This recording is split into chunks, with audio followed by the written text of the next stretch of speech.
జెండాలను పక్కన పెట్టి ఒకే జెండా తెలంగాణ సిద్ధించడమే లక్ష్యంగా ఆ రోజు బీజేపీ ఒక ఉదాత్తమైన నిర్ణయం తీసుకొని ముందుకు పోతే ఢిల్లీలో లేదా తెలంగాణ వ్యాప్తంగా కూడా ప్రముఖమైన పాత్ర పోషించినటువంటి విషయాన్ని కోదండరామ్ గారు కూడా విస్మరించి కనీసం ఇవాళ ఆ ఉత్సవాల్లో ఆవిర్భావోత్సవ పండుగల్లో బీజేపీని భాగస్వామ్యం చేయకపోవడం అంటే ఇవాళ ముఖ్యమంత్రి రేవంత్ రెడ్డి గారు మొత్తం తెలంగాణ సమాజం ఇవాళ మిమ్మల్ని గమనిస్తూ ఉన్నది. మీ యొక్క అవకాశవాద రాజకీయం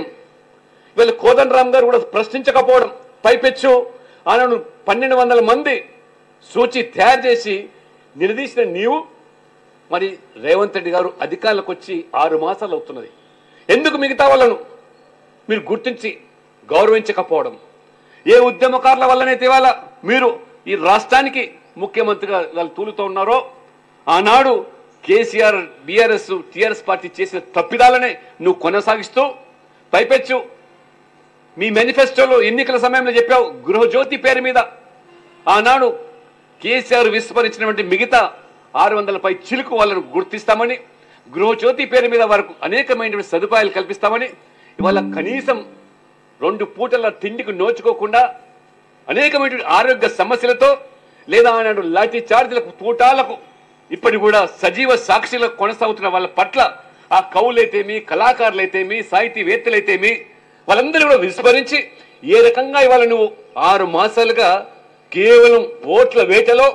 ప్రజలు మభ్యపెట్టే రీతిలో ఉచితాలు గ్యారంటీల పేరు మీద ఓటు దండుకునే కార్యక్రమే తప్పితే ఈ యొక్క ఆ బలిదానాలు బాధ్యులైనటువంటి వారికి గుర్తించి గౌరవించేటువంటి లేకు ఇవాళ పైపెచ్చు అనేక రకాలైనటువంటి ఒక రాజకీయపరమైన వివాదాలు సృష్టించి కాలం గడిపే ప్రయత్నాలు చేస్తున్నటువంటి మీరు ఇవాళ ఇదేదో మీ సొంత కార్యక్రమంగా మీ పార్టీ కార్యక్రమంగా మీరు భావించడం ఎంతవరకు భావ్యమని వాళ్ళ ప్రపంచవ్యాప్తంగా ఉన్నటువంటి ఉద్యమకారులు సైతం కూడా ప్రశ్నిస్తూ ఉంటే కోదండరామ్ గారు కూడా నోరు మెదకపోవడం దేనికి సంకేతం ఇవాళ అనేక మంది వాళ్ళ మరి ఆ బలిదానాలకు గురైనటువంటి వాళ్ళ ఆత్మలు ఘోషిస్తూ ఉన్నాయి. వాళ్ళ ఉద్యమకారులు ఇంకా 1969లో ఉన్నటువంటి సజీవంగా ఉన్నటువంటి అనేక మంది వాళ్ళ ఏ రకంగా అమరవీల స్తూపం దగ్గర తమ యొక్క గాథను వ్యధలను ఇవాళ వారిని సైతం కూడా భారతీయ జనతా పార్టీ తెలంగాణ వ్యాప్తంగా మండలాల్లో జిల్లాల్లో రాష్ట్ర వ్యాప్తంగా 1969లో ఉన్నటువంటి ఉద్యమకారులు ఎవరైతే సజీవంగా వాళ్ళను కూడా గౌరవించి వాళ్ళను కూడా సత్కరించి భావి తరాలకు తెలంగాణ చరిత్ర తెలంగాణ సాధన యొక్క ఘట్టాలను తెర మీదకి తీసుకురావాలని ఆనాడు తెలంగాణ చిన్నమ్మగా ఏ రకంగా ఆ రోజు ప్రఖ్యాతిగాంచిందో పార్టీలకు అతీతంగా కూడా ఆనాడు పార్లమెంట్లో గొంతెత్తి సుష్మా స్వరాజ్ గారు మీరు హైదరాబాద్ మినాయించి తెలంగాణ సాధన కోసం రాజీ పడేటువంటి పరిస్థితుల్లో లేదా మరి రాయలసీమ తెలంగాణ పేరు మీద రాయల తెలంగాణ అంశాన్ని తెర మీదకి తెచ్చిన సుష్మా స్వరాజ్ గారు పార్టీలో ఏ రకంగా మరి నిలబడి నథింగ్ డూయింగ్ రాయల తెలంగాణ కాదు హైదరాబాద్తో కూడుకున్న తెలంగాణనే ఇవాళ ఈ రాష్ట్రం కావాలని ఆ రోజు గొంతెత్తినటువంటి సుష్మా స్వరాజ్ గారు వాళ్ళు స్వర్గంలో ఉన్నారు. వాళ్ళ మీ మనసు ఎందుకు రావటం లేదు? ఇవాళ ఇంత కఠోరంగా ఈరోజు మీ వ్యవస్థ విషయాన్ని మొత్తం ఇవాళ తెలంగాణ వాదులు తెలంగాణ సమాజం గమనిస్తున్నది. ఆనాడు పిట్టల్లా రాజుతున్నటువంటి విద్యార్థులు యువకులు రోజుకొక ఆత్మహత్య తెలంగాణ రాలేదనే కలత సోనియా గాంధీ ఏ రకం కరుడు కట్టిన మనసుతో ఈ రకంగా ఒక పైశాచిక ఆనందం పొందుతున్నారు ఆత్మహత్యల వల్ల స్పందించడం లేదంటే అదే సుష్మా స్వరాజ్ గారు నిజాం కాలేజ్ మైదానంలో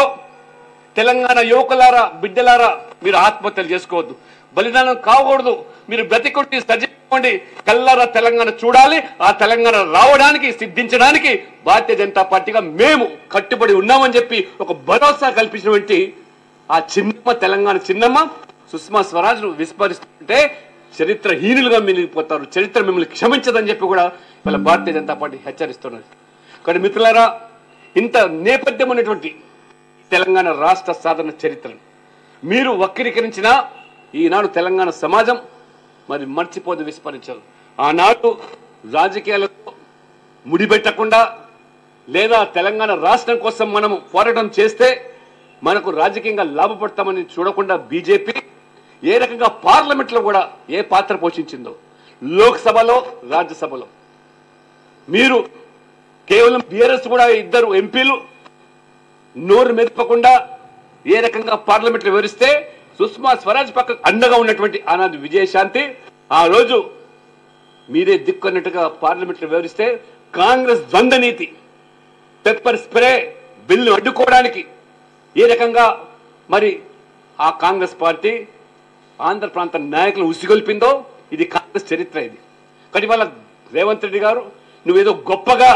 ఇవాళ ఏదో తెలంగాణ సాధనలో కాంగ్రెస్ పార్టీ పాత్రని సోనియమ్మనే ఇచ్చిందని చెప్పి తెచ్చినామని చెప్పి వారు మాట్లాడడం ఇదేమాత్రం కూడా భావ్యం కాదు. తెచ్చుకున్నది ఇచ్చుకున్నది అంతా కూడా ఈ తెలంగాణ సమాజానికి ఆ ఖ్యాతి గౌరవం దక్కుతుంది తప్పితే ఈ యొక్క వ్యక్తి కాదని విషయాన్ని ఇవాళ రేవంత్ రెడ్డి గారు గమనించారు. మీరు ఆనాడు నిధులు నియామకాలు ఏ రకంగా నీళ్లు ట్యాగ్ లైన్తో ఉద్యమం ప్రారంభమైందో ఆ ట్యాగ్ లైన్ విస్మరించిన కేసీఆర్ కు తెలంగాణ ప్రజలు బుద్ధి చెప్పారు. తెలంగాణ సమాజం రాజకీయంగా గోరిగట్టింది.